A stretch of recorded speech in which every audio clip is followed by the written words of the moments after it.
پہلے اہم خبروں کا خلاصہ۔ صاحب سمو امیر نے سلطان عمان کو ان کے ملک کے قومی دن کی مبارکباد دی ہے۔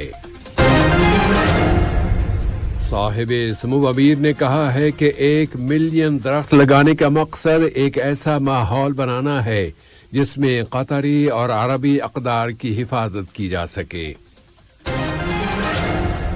اور قطر نے ایک ایسے منصفانہ حل کی ضرورت پر زور دیا ہے جس میں فلسطینی اسٹیٹ کے اندر امن و سلامتی حاصل ہو سکے۔ یہ تھا اہم خبروں کا خلاصہ، اور اب پیش خدمت ہے ریڈیو قطر سے آج کا دوسرا مفصل نشریہ۔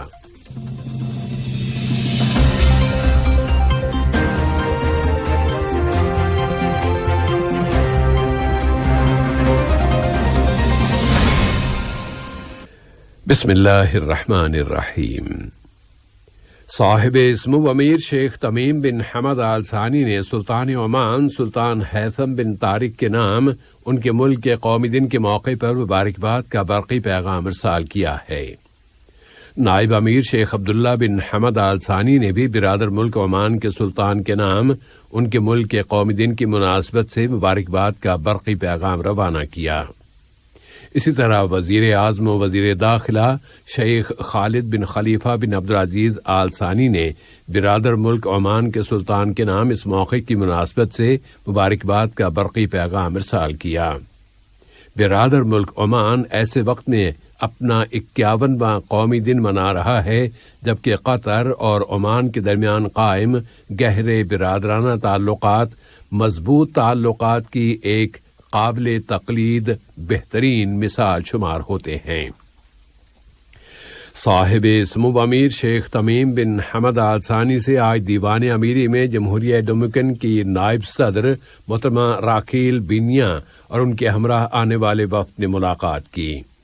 آج کی اس ملاقات میں دونوں ملکوں کے درمیان تعلقات، انہیں فروغ دینے کے وسائل اور مشترکہ دلچسپی کے متعدد موضوعات کا جائزہ لیا گیا۔ صاحب سمو امیر شیخ تمیم بن حمد آل ثانی نے آج صبح بیری کا ایک پودا لگا کر قطری میوزیم کے تابع بچوں کے عجائب گھر ددو کے باغیچے کے پروجیکٹ پر کام شروع کرنے کا اعلان کر دیا۔ صاحب سمو امیر نے 1 ملین درخت لگانے کے انیشیٹو میں آج پودا نمبر 6 لاکھ لگایا ہے۔ بچوں کے عجائب گھر ددو کے بانی ممبران کے نمائندے بھی شجرکاری کی اس مہم میں شریک ہیں۔ صاحب سمو امیر نے پودا لگانے کے بعد 1 ملین درخت لگانے کے انیشیٹو، بچوں کے عجائب گھر کے اس منصوبے اور ان کی مختلف سرگرمیوں اور پروگراموں کی تفصیلات بھی سنی۔ قطری عجائب گھروں کی کونسل آف ٹرسٹیز کی سربراہ شیخہ المیاسہ بنت حمد آل ثانی، فٹ بال کی ورلڈ فیڈریشن فیفا کے صدر جناب جیانی انفانٹینو اور متعدد وزراء اور اہلکاران بھی اس موقع پر صاحب سمو امیر کے ہمراہ تھے۔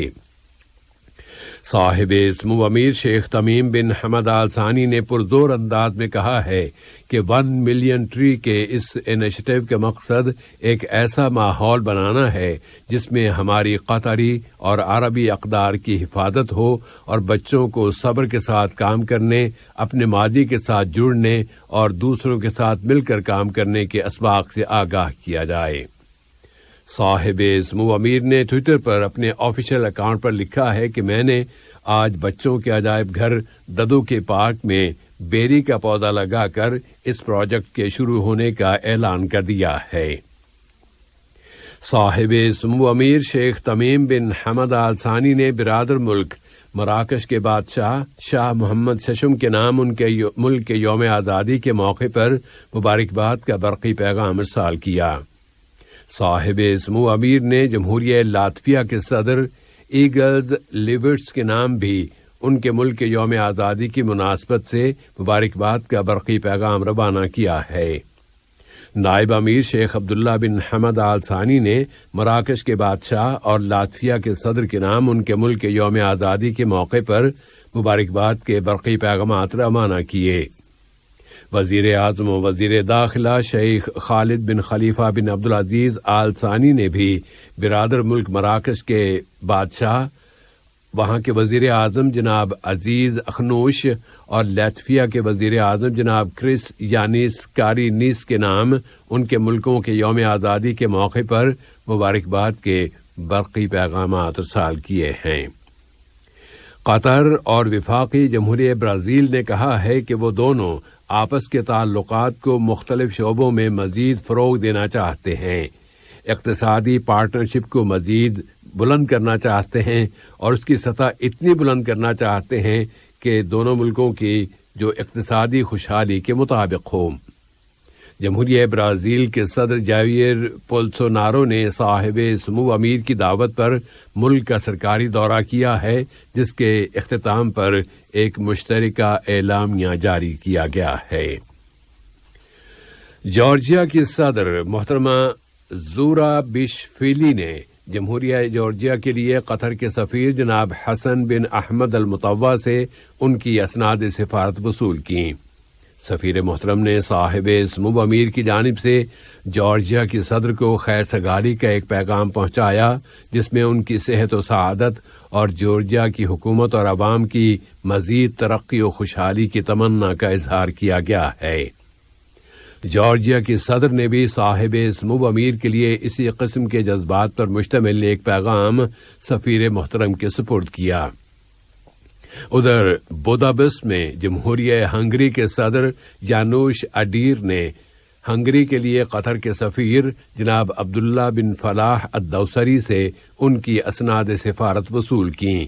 اس موقع پر صاحب سمو امیر اور ہنگری کے صدر کے درمیان خیر سگالی کے پیغامات کا تبادلہ بھی کیا گیا۔ وزیر اعظم و وزیر داخلہ شیخ خالد بن خلیفہ بن عبدالعزیز آل ثانی سے آج دوست ملک ریاستہائے متحدہ امریکہ کے نائب وزیر خزانہ جناب والی اڈیمو اور ان کے ہمراہ آنے والے وفد نے ملاقات کی۔ ملاقات میں قطر اور ریاستہائے متحدہ امریکہ کے درمیان اسٹریٹجک تعلقات و تعاون، انہیں فروغ دینے کے وسائل اور دو طرفہ دلچسپی کے متعدد موضوعات پر بات چیت کی گئی۔ اسی طرح نائب وزیر اعظم و وزیر خارجہ شیخ محمد بن عبد الرحمن آل ثانی سے بھی امریکی نائب وزیر خزانہ جناب والی اڈیمو نے ملاقات کی ہے، جس میں دو طرفہ تعلقات و تعاون اور مشترکہ دلچسپی کے موضوعات پر گفتگو کی گئی۔ وزیر صحت عامہ ڈاکٹر حنان محمد الکواری کی معیت میں آج جمہوریہ ڈومینیکن کی نائب صدر محترمہ راکیل بینیا نے حمد جنرل اسپتال میں ایمرجنسی اور حادثات کے سینٹر کے مختلف حصوں اور شعبوں کا دورہ کیا۔ مہمان نائب صدر محترمہ راکیل بینیا نے تمام شعبوں کی تفصیلات سننے کے بعد یہاں صحت کے شعبے کے اعلیٰ معیار اور مریضوں کو دی جانے والی سروسز کے ہائی اسٹینڈرڈ کی تعریف کی ہے۔ وزیر تربیت و تعلیم و اعلیٰ تعلیم محترمہ بثینہ بنت علی الجبر النعیمی سے جمہوریہ ڈومینیکن کی نائب صدر محترمہ راکیل بینیا نے ملاقات کی ہے، جو ان دنوں ملک کا دورہ کر رہی ہیں۔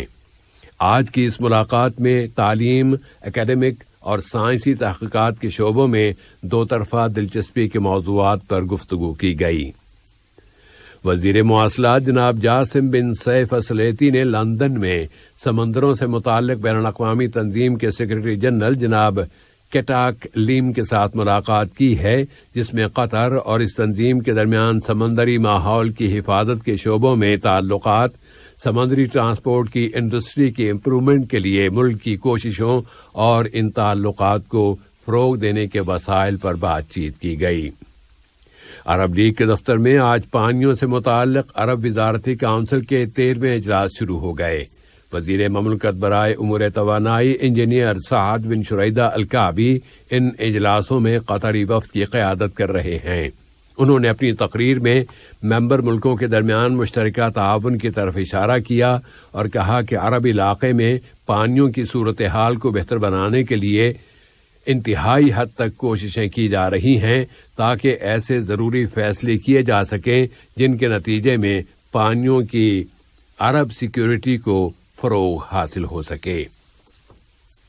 قطر نے فلسطینی عوام کے لیے بین الاقوامی امداد میں کوآرڈینیشن سے متعلق وزارتی رابطہ کمیٹی کے اجلاس میں شرکت کی ہے۔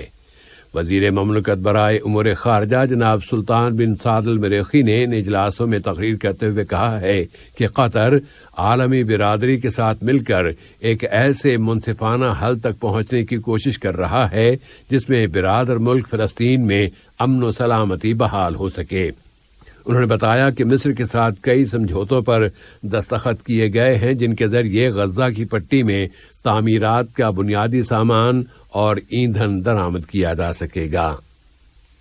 سوڈان میں وہاں کے سرگرم افراد نے ملک میں جاری احتجاج اور جامع سول نافرمانی کی شدت میں اضافے کی اپیل کی ہے تاکہ سول حکومت کو بحال کرنے کا مطالبہ زور پکڑ سکے۔ ادھر امریکی وزیر خارجہ اینٹونی بلنکن نے جو افریقی دورے کے پہلے مرحلے میں کینیا پہنچے ہیں اس ضرورت پر زور دیا ہے کہ سوڈان کے عبوری مرحلے میں وہی آئینی صورتحال بحال ہو جو اس سے پہلے تھی۔ اور نائب وزیر اعظم و وزیر مملکت برائے امور دفاع ڈاکٹر خالد بن محمد العطیہ کی سرپرستی اور قطر اولمپک کمیٹی کے چیئرمین شیخ جوعان بن حمد آل ثانی کی موجودگی میں آج یہاں world military parachute jumping championship CISM 2021 کا افتتاح کر دیا گیا۔ اس چیمپئن شپ کے مقابلے اس ماہ نومبر کی 29 تاریخ تک جاری رہیں گے۔ قطر کی مسلح افواج کے اعلیٰ افسران اور برادر اور دوست ملکوں کے وفدوں کے سربراہان بھی آج کی اس افتتاحی تقریب میں شریک تھے۔ قطر کی امیری فضائیہ نے اس موقع پر ایک ایئر شو بھی پیش کیا۔ اہم خبروں کا خلاصہ ایک مرتبہ پھر۔ صاحب سمو امیر نے سلطان عمان کو ان کے ملک کے قومی دن کی مبارکباد دی ہے۔ صاحب سمو امیر نے کہا ہے کہ 1 ملین ٹری لگانے کا مقصد ایک ایسا ماحول بنانا ہے جس میں قطری اور عربی روایات کی حفاظت کی جا سکے، اور قطر نے ایک ایسے منصفانہ حل کی ضرورت پر زور دیا ہے جس میں فلسطینی اسٹیٹ کے اندر امن و سلامتی حاصل ہو سکے۔ ریڈیو قطر سے آج کا دوسرا نشریہ ختم ہوا۔ فی امان اللہ۔